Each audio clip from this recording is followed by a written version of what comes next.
देखो बच्चों, अगला चैप्टर जो है वो है वृत्तों से संबंधित क्षेत्रफल, और इस चैप्टर में जो पढ़ना है वो वृत्तों से संबंधित क्षेत्रफल पढ़ने हैं। तो वृत्तों से संबंधित क्षेत्रफल पढ़ने के लिए सबसे पहली चीज हमें आनी चाहिए कि वृत्त का क्षेत्रफल क्या होता है और वृत्त की परिधि क्या होती है। ठीक है, तो जो वृत्त होता है, ये कोई मान लेते हैं वृत्त है और वृत्त की त्रिज्या ये है, तो त्रिज्या से जाने वाली रेखा को हम कहते हैं वृत्त का व्यास। ये व्यास है और ये जीवा भी है, इसको भी कहते हैं जीवा, ये जीवा है। ठीक है, और व्यास भी क्या है, एक जीवा है। ये व्यास है और व्यास भी एक जीवा है। व्यास वृत्त की सबसे बड़ी जीवा होती है और कई सारे व्यास हम खींच सकते हैं। ठीक है, तो इसमें एक संबंध होता है कि परिधि बट्टे व्यास, परिधि बट्टे व्यास बराबर आता है पाई। ठीक है, ये अनुपात, यहां से परिधि का मान आ जाता है, परिधि बराबर 2 पाई आर, क्योंकि व्यास होता है त्रिज्या का 2 गुना, तो वृत्त की परिधि होती है 2 पाई आर। वृत्त का क्षेत्रफल क्या होता है, वृत्त का क्षेत्रफल होता है हमारा पाई आर स्क्वायर। ठीक है, तो ये वृत्त की परिधि और वृत्त का क्षेत्रफल, ये हमें पता होने चाहिए। ठीक है, तो इनसे संबंधित भी क्वेश्चंस आ जाते हैं पेपर में कि वृत्त का क्षेत्रफल या 2 वृत्त 3 वृत्त ले लिए जाए, उनको मिला के एक नया वृत्त बन जाए, तो त्रिज्या क्या होगी, क्षेत्रफल क्या होगा। तो एक क्वेश्चन ले लेता हूं मैं। ठीक है, तो आप वीडियो पॉज करके इसको नोट कर सकते हो। ठीक, तो वृत्त का जो क्षेत्रफल है उससे संबंधित एक क्वेश्चन आया भी ये बोर्ड में कई बार कि 2 वृत्त हैं। क्वेश्चन पूरा नहीं लिख रहा हूं मैं, सीधे चित्र बना ले रहा हूं। 2 वृत्त हैं जिनमें से एक की त्रिज्या है 6 सेंटीमीटर और एक की त्रिज्या थी 8 सेंटीमीटर, और इन दोनों वृत्तों के क्षेत्रफलों को जोड़कर एक बड़ा वृत्त बनाया गया। क्षेत्रफलों को जोड़कर, क्षेत्रफलों को जोड़कर, ठीक है, एक नया वृत्त बनाया गया। बताओ इस नए वृत्त की त्रिज्या क्या होगी। तो मान लेते हैं कि इस नए वृत्त की त्रिज्या r है, तो पहले की त्रिज्या r1 मान लेते हैं 6 सेंटीमीटर, r2 बराबर है 8 सेंटीमीटर। वो कह रहा है कि पाई r1 square plus pi r2 square का जो मान है वो पाई r स्क्वायर के बराबर है। इन दोनों वृत्तों का क्षेत्रफल है वो बड़े वाले वृत्त के क्षेत्रफल के समान है, तो त्रिज्या बतानी है। तो देखो पाई कॉमन आ जाएगी यहां से, तो इसको लिख सकते हैं r1 square plus r2 square बराबर पाई r स्क्वायर। तो पाई से पाई कट जाएगा, तो r स्क्वायर बराबर आ जाएगा r1 plus r2, r1 square plus r2 square. तो यहां से r का मान आ जाएगा under root r1 square plus r2 का स्क्वायर। r1 का मान है 6 का स्क्वायर प्लस 8 का स्क्वायर, तो 6 का वर्ग होता है 36 प्लस 64, तो ये आ जाएगा अंडर रूट का 100 जोड़ने पर, और वर्गमूल 100 का मान होता है 10, तो बड़े वृत्त की त्रिज्या आ जाएगी 10 सेंटीमीटर। इस तरह के क्वेश्चन पूछे जाते हैं। ठीक है, एक क्वेश्चन और आया है बोर्ड में कई बार कि अगर वृत्त के क्षेत्रफल और परिधि दोनों के मान संख्यात्मक रूप से समान हो। ठीक है, आप वीडियो पॉज करके इसको नोट कर लेना। ठीक, दिया है कि संख्यात्मक रूप से वृत्त के क्षेत्रफल और वृत्त की परिधि दोनों समान हो तो वृत्त की त्रिज्या क्या होगी।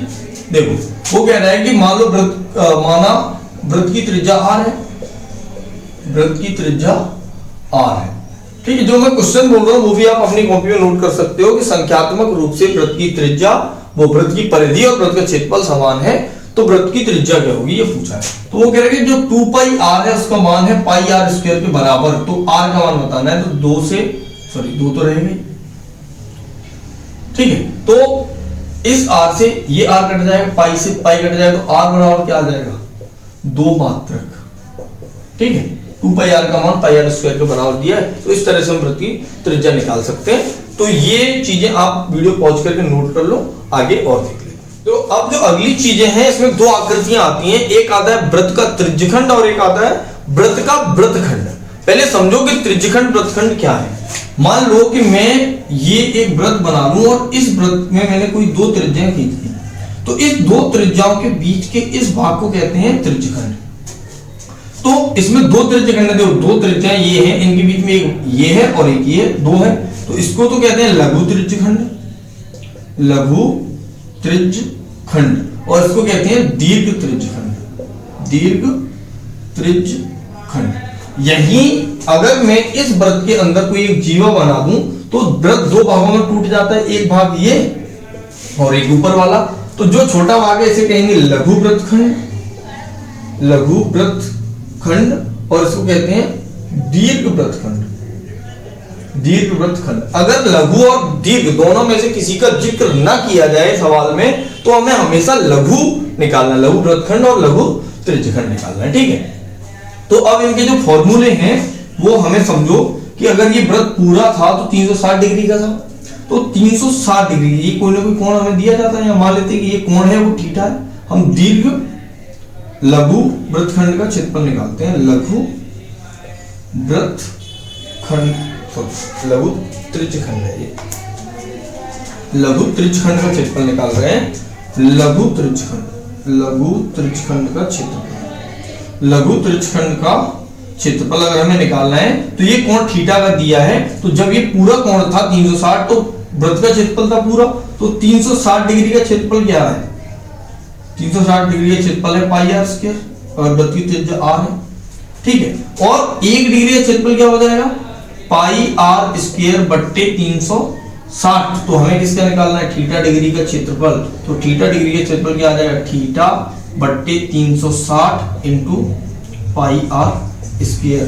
ये होता है लघु वृत्तखंड, लघु त्रिज्यखंड का क्षेत्रफल। अगर लघु त्रिज्यखंड का क्षेत्रफल पूछा जाए तो आप इस फॉर्मूले को याद रखिए। तो अगर हमें दीर्घ त्रिज्यखंड का क्षेत्रफल पूछा जाए तो दीर्घ के लिए ये पूरा कोण कितना हो जाएगा, 360 माइनस थीटा, तो दीर्घ त्रिज्यखंड का क्षेत्रफल, दीर्घ त्रिज्यखंड का क्षेत्रफल आ जाएगा 360 माइनस थीटा बट्टे 360 इंटू पाई आर स्क्वायर, ये दीर्घ त्रिज्यखंड का क्षेत्रफल आ जाएगा, ठीक है। अगर हमें इसकी परिधि पूछी जाए, जैसे हमने त्रिज्यखंड का क्षेत्रफल निकाला है वैसे ही हम त्रिज्यखंड की परिधि निकाल सकते हैं। देखो कैसे, त्रिज्यखंड की परिधि या चाप पूछी जाए, त्रिज्यखंड की परिधि, इसी को बोलते हैं चाप, तो ये कितनी आ जाएगी, थीटा बट्टे 360 इंटू 2 पाई आर। और दीर्घ त्रिज्यखंड ये लघु की है, और दीर्घ की पूछी जाए कि दीर्घ त्रिज्यखंड की परिधि क्या होगी, तो दीर्घ त्रिज्यखंड द्वारा बनाया गया चाप जो होगा वो हो जाएगा 360 माइनस थीटा बट्टे 360 इंटू 2 पाई आर, ठीक है। तो ये दो चीजें हमें याद रखनी है कि थीटा बट्टे 360 और थीटा बट्टे वो 360 माइनस थीटा बट्टे 360 का गुणा करेंगे तो हमें दीर्घ और लघु दोनों के त्रिज्यखंडों की क्षेत्रफल और परिधि मिल जाएगा। अगर आपको नोट करने तो वीडियो पॉज करके इसको नोट कर लो, मैं इसे साफ कर लूं, ठीक। अगली जो चीज आएगी वो आपकी वृत्तखंड, वृत्तखंड का क्षेत्रफल पूछा जाता है, ठीक है। तो इसमें कई सारे लोगों ने ये भी पढ़ा होगा कि कोण बराबर होता है चाप बट्टे त्रिज्या, तो जो कोण बराबर चाप बट्टे त्रिज्या में जो कोण रखते हैं वो डिग्री में नहीं रखा जाता, वो रेडियन में रखा जाता है। वो सूत्र आपने सही पढ़ा है, लेकिन वो डिग्री में नहीं होता है, वो किसमें होता है, वो होता है रेडियन में। तो रेडियन बदलने के लिए 360 का हमें भाग देना वो 180 में भाग देना पड़ेगा, वो सारा काम नहीं करते हम। देखो ध्यान से, हम सीधा थीटा रखेंगे और आंसर पाएंगे। अब मान लो हमें पूछा जाता है वृत्तखंड का क्षेत्रफल, तो वृत्तखंड का क्षेत्रफल कैसे निकालेंगे, ये वृत्त और ये वृत्तखंड, और इस जीवा द्वारा केंद्र पर बनाया गया कोण हमें दिया जाता है। मान लो ये कोण है हमारा थीटा, तो अब ध्यान से समझो ये वृत्तखंड, और ये जो पूरा भाग था ये क्या था, ये था त्रिज्यखंड। अगर मैं इस त्रिज्यखंड के भाग में से इस त्रिभुज का क्षेत्रफल हटा दूं तो मुझे वृत्तखंड का क्षेत्रफल मिल जाएगा। तो वृत्तखंड के क्षेत्रफल का कोई सूत्र नहीं है। अगर हमें लघु वृत्तखंड का क्षेत्रफल निकालना है, लघु वृत्तखंड का क्षेत्रफल, तो फॉर्मूला क्या लगाएंगे कि त्रिज्यखंड का क्षेत्रफल माइनस त्रिभुज का क्षेत्रफल, और त्रिज्यखंड का क्षेत्रफल क्या होता है, थीटा बट्टे 360 इंटू पाई आर स्क्वायर। और त्रिभुज का जो क्षेत्रफल है, त्रिभुज के क्षेत्रफल का एक सूत्र होता है, त्रिभुज का क्षेत्रफल अगर हमें वो एक कोण दिया जाए और ये भुजाएं पता हो और उनके बीच में बनने वाला कोण पता हो तो त्रिभुज क्षेत्रफल होता है 1/2 AB sin थीटा। इससे बहुत आसानी से हम त्रिभुज क्षेत्रफल निकाल पाएंगे। तो ये आ जाएगा 1/2 AB sin थीटा। वो अलग बात है कि यहाँ A और B दोनों समान होंगे, ये भी R होगा, ये भी R होगा, ठीक है। इस तरह से हम क्या निकाल पाएंगे, वृत्तखंड का क्षेत्रफल। यहाँ स्मॉल आर लिखा है तो मैं यहाँ भी स्मॉल आर लिख लेता हूँ, ठीक है। तो ये लघु का आ गया। अगर दीर्घ का पूछा जाए तो दीर्घ का निकालने के लिए हम क्या करेंगे, दीर्घ वृत्तखंड का क्षेत्रफल, दीर्घ वृत्तखंड का जो क्षेत्रफल होता है वो हो जाएगा हमारा वृत्त का क्षेत्रफल माइनस वृत्त के क्षेत्रफल में से लघु वृत्तखंड का क्षेत्रफल घटा लघु वृत्तखंड का क्षेत्रफल। तो वही हमारा क्या आ जाएगा, दीर्घ वृत्तखंड का क्षेत्रफल आ जाएगा, ठीक है। तो ये फॉर्मूले हैं, इनको याद रखना है एकदम रट के। ये आएंगे तो आपको क्वेश्चन आएंगे, क्वेश्चन जो भी आते हैं वैल्यू पुट करोगे आंसर मिलेगा, ठीक है। तो वीडियो पॉज करके इसको नोट करो, मैं क्वेश्चन लेता हूं कि एक वृत्त है जिसकी त्रिज्या 21 सेंटीमीटर और उसका एक चाप है जो केंद्र पर 60 डिग्री का कोण अंतरित करता है। तो सबसे पहले काम मैं चित्र बना लेता हूं, चित्र बना के हमें चीजें दिखाई देने लगेंगी क्या पूछा है। एक वृत्त है, वृत्त के केंद्र पर एक चाप मान लेते हैं, ये चाप है, याद लगे यहाँ तक, ये 60 डिग्री का कोण अंतरित कर रहा है, कह रहा है। तो हमें चाप की लंबाई बतानी, तो चाप की लंबाई मतलब ये हमें त्रिज्यखंड की परिधि बतानी इस तरह से। तो चाप की लंबाई कितनी आ जाएगी, चाप की लंबाई के लिए सूत्र हमें कौन सा लगाना है, थीटा बट्टे 360 इंटू 2 पाई आर। तो थीटा का मान कितना है यहाँ पे 60, तो 60 बट्टे 360 इंटू 2 गुणा पाई का मान 22/7 होता है और आर का मान कितना दिया है 21, तो 21 सेंटीमीटर। तो 7 21, ये कटेगा 6 बार और इस 6 से ये 6 कट जाएगा, तो एक कितना बचेगा सिर्फ और सिर्फ 22 सेंटीमीटर। इस चाप की लंबाई आ जाएगी 22 सेंटीमीटर। दूसरा है चाप द्वारा बनाए गए त्रिज्यखंड का क्षेत्रफल। तो चाप ने त्रिज्यखंड बनाया तो बी आ जाएगा त्रिज्यखंड का क्षेत्रफल। त्रिज्यखंड का क्षेत्रफल क्या होता है, त्रिज्यखंड का क्षेत्रफल होता है हमारे पास थीटा बट्टे 360 इंटू पाई आर स्क्वायर। तो थीटा का मान 60 बट्टे 360 गुणा 22/7 गुणा 21 गुणा 21, ये कट जाएगा 7 21, ये कटेगा 6 बार, 6 से ये कटेगा तुम्हारा 11 और ये कट जाएगा 3 बार, 3 से 3 कटेगा। तो 11 गुणा कर देंगे 21 में, तो 11 का 11, 11 दूनी 22 हो रही 23 सेंटीमीटर स्क्वायर। ये हमारा आ जाएगा इस पूरे के पूरे त्रिज्यखंड का। अब है संगत जीवा द्वारा बनाए गए वृत्तखंड का। जीवा द्वारा, जीवा ये होगी संगत जीवा और जो वृत्तखंड बनेगा वो ये वाला बनेगा। इस वृत्तखंड का क्षेत्रफल पूछा है, तो वृत्तखंड का क्षेत्रफल क्या होता है, वृत्तखंड का क्षेत्रफल होगा, वृत्तखंड का क्षेत्रफल बराबर त्रिज्यखंड का क्षेत्रफल माइनस त्रिभुज का क्षेत्रफल। त्रिज्यखंड का क्षेत्रफल माइनस त्रिभुज का क्षेत्रफल। अब त्रिज्यखंड का क्षेत्रफल हमें पहले से पता है, तो वो है 231, अभी निकालो। और त्रिभुज का क्षेत्रफल 1/2 A B sine theta, A B sine theta. तो 231, ए का मान 21, बी का मान भी 21, तो माइनस 1/2 गुणा 21 गुणा साइन 60, और साइन 60 का मान क्या होता है 1/2, ये आ जाएगा 441, 441/2 और साइन 60 का मान होता है √3/2, तो ये आएगा 231 माइनस 441 √3/4 सेंटीमीटर स्क्वायर। ठीक है, ये आ जाएगा वृत्तखंड का क्षेत्रफल। इस तरह से करें, क्वेश्चन बहुत इजी आते हैं, ज्यादा टफ नहीं आते कोई। तो ये तीनों चीजें मैंने निकाल के इसमें बता दी, एक ही क्वेश्चन ले लिया, अगले क्वेश्चन और ले रहा हूं, आप वीडियो पॉज करके इसको नोट करो। तो अगला क्वेश्चन है हमारा कि एक वृत्ताकार भुज को चांदी के तार से बनाया गया है जिसका व्यास 35 mm है। ठीक है, तार को वृत्त के 5 व्यासों को बनाने में भी प्रयुक्त किया गया है, तो जो उसे 10 बराबर त्रिज्यखंडों में विभाजित कर रहा है। ये रहा देखो, 1 2 3 4 5 6 7 8 9 10, ये 10 बराबर त्रिज्यखंड है। ठीक है, इसमें मैंने हाथ से बनाया है तो थोड़ा सा कुछ बड़े कुछ छोटे दिखाई दे रहे होंगे, लेकिन एक्चुअल में ये 10 के 10 कैसे सब बराबर हैं। ठीक है, तो हमें बताना है कि कुल वांछित चांदी के तार की लंबाई क्या होगी और भुज का मतलब भुज के प्रत्येक त्रिज्यखंड का क्षेत्रफल क्या होगा। तो चांदी का जो तार है, एक तो ये वृत्त बनाया गया है चांदी के तार से और ये व्यास बनाए गए हैं चांदी के तार से। तो सबसे पहला काम हम यही करते हैं कि चांदी के तार की लंबाई ज्ञात करते हैं। चांदी के तार की लंबाई जो होगी वो हमने क्या किया है, 5 व्यास बनाए हैं, तो 5 इंटू 1 व्यास की लंबाई। ठीक है, प्लस वृत्त की परिधि, वृत्त की परिधि हमने इतना ही चांदी का तार प्रयुक्त किया है। अब वृत्त का व्यास है, व्यास दिया है हमें 35 mm, तो त्रिज्या कितनी हो जाएगी, त्रिज्या हो जाएगी 35/2 mm।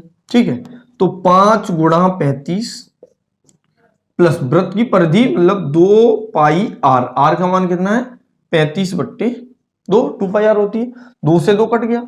ठीक है, अब देखो इसमें गुणा करेंगे, 5 25 और 5 15 और 2 17 प्लस 22/7 गुणा 35, तो इससे कट जाएगा 5 बार, तो ये आ जाएगा 175 प्लस 110, तो कितना बच जाएगा 285 mm। इतना लंबा तार चाहिए हमें निकालने के लिए। अब बात आती है इसके दूसरे सवाल की कि इसका दूसरा सवाल जो है वो कैसे करेंगे। ये तो हो गया पहला। दूसरा सवाल जो है वो है हमारे त्रिज्यखंड का क्षेत्रफल निकालना है। मान लो हमें इस भाग का क्षेत्रफल निकालना है, ये एक त्रिज्यखंड ले लिया हमने। अब त्रिज्यखंड का क्षेत्रफल निकालने के लिए हमें क्या पता होना चाहिए, हमें ये कोण पता होना चाहिए थीटा। अब तुम समझो कि कुल जो कोण होगा, कुल कोण होगा 360, तो कुल कोण में कितने हमारे ऐसे त्रिज्यखंड बने 10, तो कुल कोण में 10 है, तो 10 त्रिज्यखंडों द्वारा बनाया गया कोण क्या है, द्वारा बनाया गया कोण है 360। तो एक त्रिज्यखंड द्वारा बनाया गया कोण कितना हो जाएगा, एक त्रिज्यखंड द्वारा बनाया गया कोण हो जाएगा 360/10, तो इससे ये कट जाएगा, कितना आ जाएगा 36 डिग्री। तो क्षेत्रफल कितना आ जाएगा, क्षेत्रफल आ जाएगा θ/360 इंटू पाई r स्क्वायर होता है, तो ये आ जाएगा 36/360 गुणा 22/7 गुणा 35/2 गुणा 35/2। अब देखो ये कट जाएगा कितनी बार, 10 बार, ये 2 से कट जाएगा 11 बार, ये तुम्हारा 2 बार कट जाएगा 5 से, और ये कट जाएगा 7 बार, 7 से ये कट जाएगा। तो हमारे पास क्या बचा 11 गुणा 35/2 दूनी 4, तो ये कितना आ जाएगा 11 पंजे 55, 11 × 3 33 और 5 38/4 mm स्क्वायर। इतना क्षेत्रफल आ जाएगा एक त्रिज्यखंड का। ठीक है, तो अगर क्वेश्चन पूछा जाता है तो इस तरह से करेंगे। और भी कई सारे क्वेश्चन आ जाते हैं, कभी वृत्ताकार छाता दे दिया जाता है, उसकी तान दे दी जाएंगी, ऐसा एनसीईआरटी में भी सवाल है, तो आप उस तरह के सवालों को इस तरह से कर सकते हैं, करके देखना। ठीक है, तो वीडियो पॉज करके इसको नोट करो, मैं अगले क्वेश्चन लेता हूं। देखो जो अगला क्वेश्चन है हमारा कि छायांकित भाग का क्षेत्रफल ज्ञात करो यदि एबीसीडी भुजा 14 सेंटीमीटर का एक वर्ग है, और ये जो एपीडी और बीपीसी जो बने हैं ये हमारे दो अर्धवृत्त हैं। देखो अगर ये अर्धवृत्त हैं तो इसका मतलब इसका व्यास क्या रहा होगा 14 सेंटीमीटर, तो इसकी त्रिज्या कितनी हो जाएगी, त्रिज्या भी कितनी हो जाएगी, ये हो जाएगी 7, ये 7, तो ये भी 7। तो त्रिज्या जो अर्धवृत्त बने हैं, अर्धवृत्तों की त्रिज्या क्या आ जाएगी, अर्धवृत्तों की त्रिज्या r बराबर आ जाएगी 7 सेंटीमीटर। ठीक है, और वर्ग की भुजा कितनी दी है हमें, a बराबर दी है 14 सेंटीमीटर। अब आप ध्यान से समझो, तो अगर मैं इस वर्ग में से इन दो अर्धवृत्तों को हटा दूं तो क्या मुझे छायांकित भाग दिखाई देगा। मान लो ये हट गया, ये है ही नहीं, तो सिर्फ छायांकित रह जाएगा।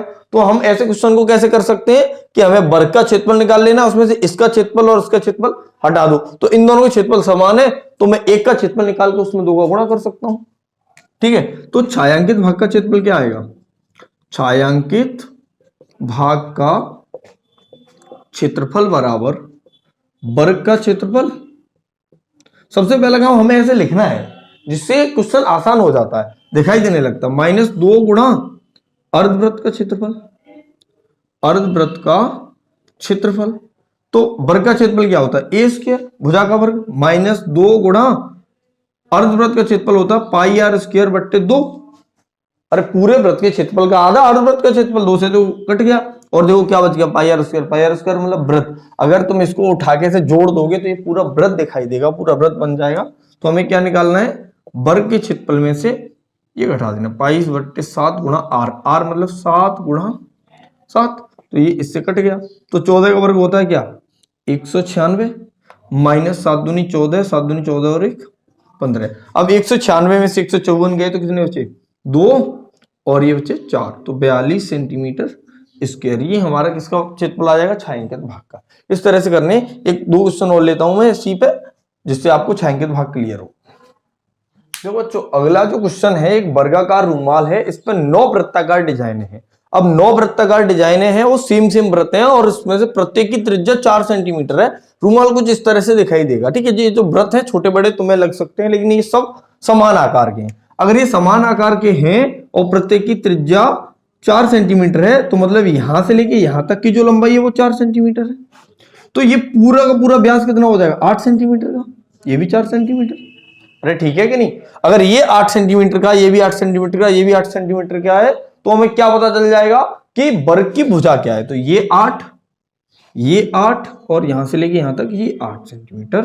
तो ये पूरे वर्ग की भुजा आ गई, वो आ गई 24 सेंटीमीटर। तो हमें यहां से वर्ग की भुजा की लंबाई मिल गई। हमें पूछा गया है रूमाल के शेष भाग का क्षेत्रफल, मतलब इन भागों का क्षेत्रफल। ये है, ये है, ये है, ये है, ये। तो अगर हम ये निकालना चाहते हैं तो क्या करना है हमें, कि हमें क्या करना चाहिए कि पूरे वर्ग का क्षेत्रफल निकाल लो, एक वृत्त का क्षेत्रफल निकाल लो, उसमें 9 का गुणा कर दो, तो 9 के 9 वृत्तों का क्षेत्रफल आ जाएगा।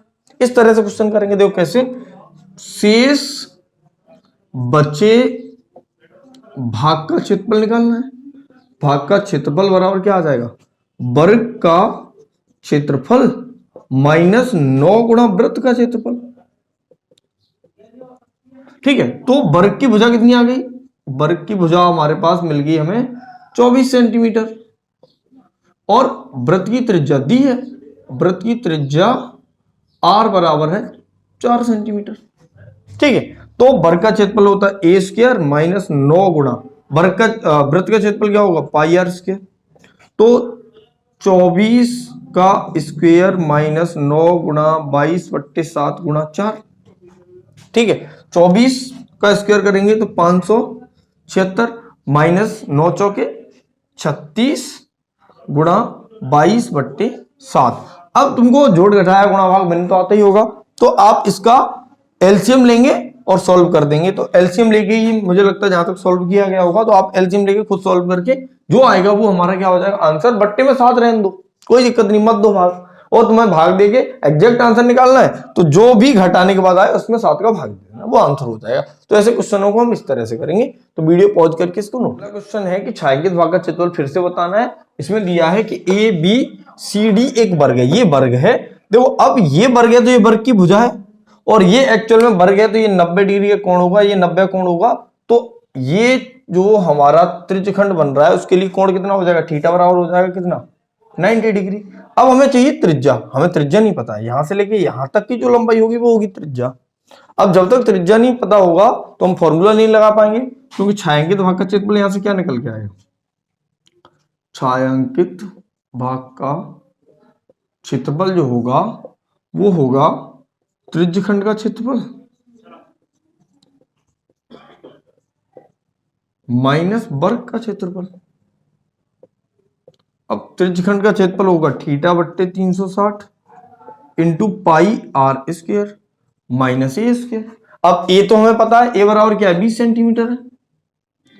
अब हमें अगर त्रिज्या निकालनी है तो त्रिज्या की विशेषता क्या होती है, हर जगह समान रहती है। ऐसे इस जगह पे, इस जगह पे, इस जगह पे, इस जगह पे, तो हम क्या निकाल लेंगे, इस वृत्त वर्ग का विकर्ण, और वर्ग का विकर्ण होता है a√2 और a का मान है यहाँ 20, तो ये आ जाएगा 20√2।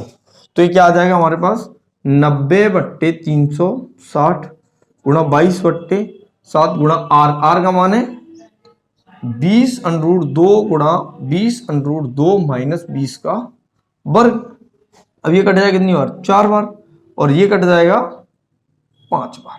ठीक है, तो ये आएगा 22/7 गुणा 5 और 20 में गुणा करेंगे तो 20 पंजे 100, और इस √2 का √2 से गुणा करेंगे तो 2। चलो मैं लिख दे रहा हूं, गुणा 100 गुणा 2, ठीक है, माइनस 400।